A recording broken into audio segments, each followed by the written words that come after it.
Close your eyes and imagine a small, tipsy man in green, hoarding gold at the end of a rainbow. You know this guy. He's a leprechaun.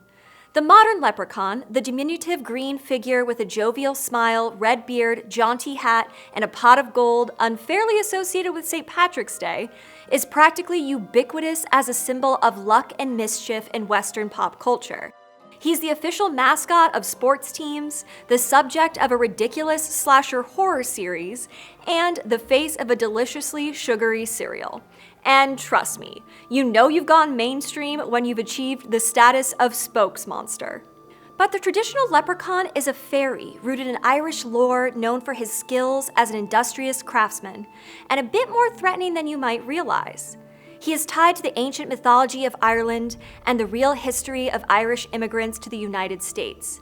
And yes, he's also a mischievous little creature with a penchant for gold. I'm Dr. Emily Zarka, and this is Monstrum. While many modern Gaelic speakers prefer to use the spelling leprechaun, leprechaun is the more common version outside of Ireland. Leprechaun is an anglicized version of one of the many Celtic versions of the name. Which one in particular? Well, there are a couple of contenders since this guy has a lot of names. That's because different regions in Ireland all call this fairy creature something distinctive. Despite the variety of names across the country, traditional leprechaun traits remain consistent. He is a solitary fairy, rarely appearing with others of his kind or associating with other fairy species socially. He is always old, wizened, oddly attired, and very small, ranging from a few inches to a couple of feet tall. He's always male. And another thing that remains the same across the board, the leprechaun's profession. This fairy creature is a shoemaker, hence the tiny leather apron seen in most traditional representations. So where do we see variety in the leprechaun? Well, for one thing, his odd attire. In some regions, he wears old-style clothes, with one or more items of red clothing, buckles on his shoes, and a magical hat that allows him to disappear at will and travel long distances. Other accounts have him rocking an Elizabethan ruff and lace frills at his wrists. On the West Coast, he wears an overcoat to protect against the cold weather. In Leinster, they wear a green suit and hat with a wide belt buckle and boots, which is likely where the modern version of the leprechaun gets its look from. Many experts agree that two other solitary fairies of Celtic lore, the Clerican and the Fierbolg, are actually just variants of the leprechaun. The Clerican is known for stealing liquor from cellars and becoming very drunk, and thus you could say it's just a leprechaun on a boozy binge. The Fierbolg, or Red Man, is a practical jokester, a leprechaun in red with a bit of a mean streak. So, about that cobbling. The leprechaun are renowned for their work crafting beautiful shoes. They even make dancing slippers for the other fairies. In fact, while conducting his research of folklore in Ireland, William Butler Yeats was told that the creature's name comes from Leprechauns, meaning one shoemaker. Expert cobbling is a lucrative trade, and so leprechauns are very wealthy. This leads to their other great and familiar passion, being fiercely protective of their gold. Leprechauns are said to have caches of gold hidden across Ireland, and they always carry a full purse full of gold coins. Using charms and craftiness, they hoard their treasures in mountains, woods, caves, and rocks. Another thing the leprechaun is reportedly fond of? Throwing furniture around when frustrated. They are apparently small but mighty, which feels personally familiar. They are known to steal food, and when feeling a bit lazy, sometimes they'll hop on the back of a sheep to get around. They do grant wishes, which is why they are associated with luck, but they always demand something in return. Take the story Master and Man from Thomas Crofton Crocker's 1825 Fairy Legends and Traditions of the South of Ireland. Billy, a man who loved his drink and a good fight, is returning home on the night of a full moon when he wishes he had a drop of good liquor to keep a man's soul from freezing in him. Suddenly, a little man in a three-cornered hat, bound all about with gold lace and with great silver buckles in his shoes, holds out a glass as large as he is and says, "Never wish it twice, Billy." Billy happily accepts the drink and downs it, but then the leprechaun demands payment. Billy insults the leprechaun, who angrily declares, "You shall be my servant for 7 years and a day, and that is the way I will be paid." He warns Billy that if he fails to meet him the next night, his situation will be even worse. Billy heeds this warning and ends up serving the leprechaun for years with little question. His duties include a lot of magical breaking and entering, helping the leprechaun drink wine from the cellars of rich men. So maybe the leprechaun wanted a drinking buddy? While leprechauns can imprison humans for their advantage, a human can also reciprocate, capturing a leprechaun to steal his gold by exchanging his release for the treasure. However, this exchange sounds easier than it is. Confronted with a choice between his freedom and his precious riches, the wily leprechaun may offer his captor 3 wishes instead of the loot, or some other temptation. If the human captor falls for it, they find themselves up against a confounding riddle or ruse as the means to the wishes, and more often than not will be tricked into freeing the leprechaun, losing out on both treasure and wishes. Sort of like in the story The Little Shoe. The story tells of a man who once caught a leprechaun. One day, after cutting peat, he returns to his stable. When he gets to the stable door, he hears hammering and someone whistling, the prettiest tune he ever heard in his whole life before. He thinks it is a Clerican, or leprechaun, and decides to catch him. He opens the door silently and peers around, locating the little fellow under a horse, wearing an apron and sporting a red nightcap, making a shoe. The shoemaker is so involved in the work that he fails to notice the human, who catches him with his bare hands. The man demands the leprechaun's purse. The leprechaun says he will go get it for the man, who foolishly loosens his hand, allowing the little cobbler to escape, laughing all the while. But he left the little shoe behind and the man took it, reveling in its tiny beauty for the rest of his life. This story also comes from Croker's collection. The author and folklorist would later argue that leprechauns, in all their variations, are what the Irish call pygmy peoples.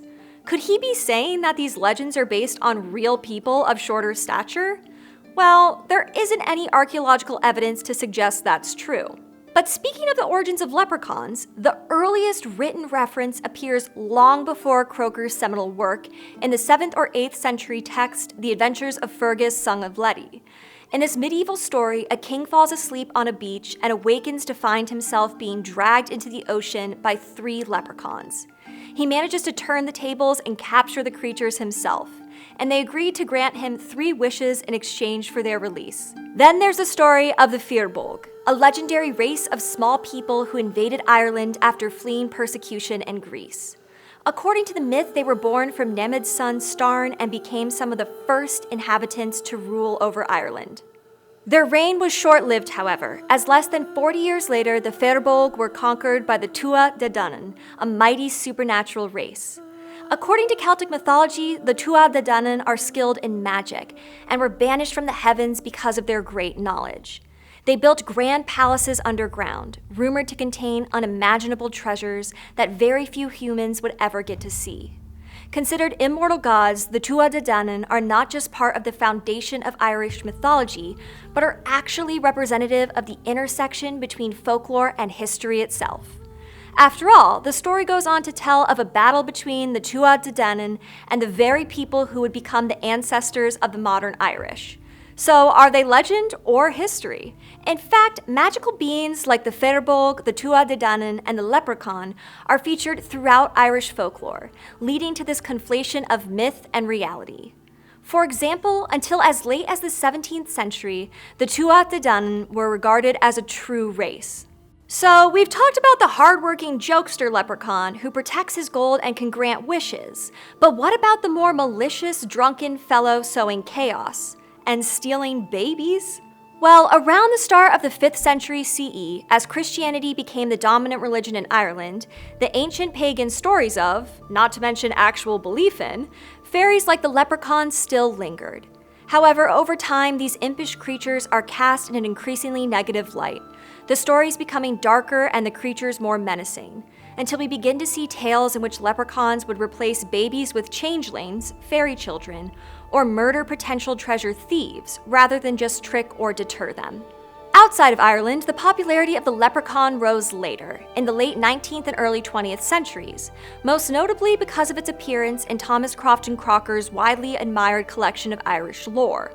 But there were other contributing factors as well. Beginning in the mid-19th century, as the Irish fled their famine-stricken homeland to England and the United States, we see an infusion of leprechaun lore and notoriety in the folk stories of those countries.